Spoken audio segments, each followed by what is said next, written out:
Oscar জয়ী জনপ্রিয় অভিনেত্রী Kate Winslet তার বাড়িতে গেলে অতিথিরা প্রথমেই উকি দেন বাথরুমে, কারণ সেখানে রয়েছে তার জীবনের সেরা অর্জন অস্কার ট্রফি। বাথরুমে কেন অস্কার? এমন প্রশ্নে রীতিমতো তোলপাড় সোশ্যাল মিডিয়া, নেটিজেনদের কপালে চিন্তার ভাঁজ।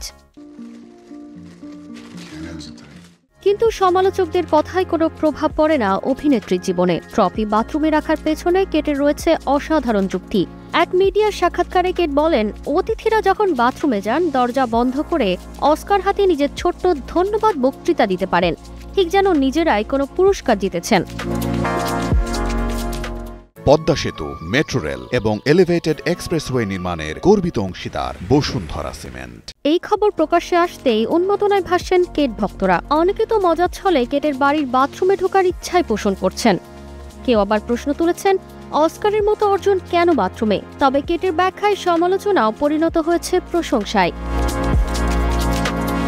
অস্কার, যা ছুঁয়ে দেখা পৃথিবীর কোটি মানুষের স্বপ্ন, কেটের কাছে তা এক উষ্ণ মানবিক অনুভূতি।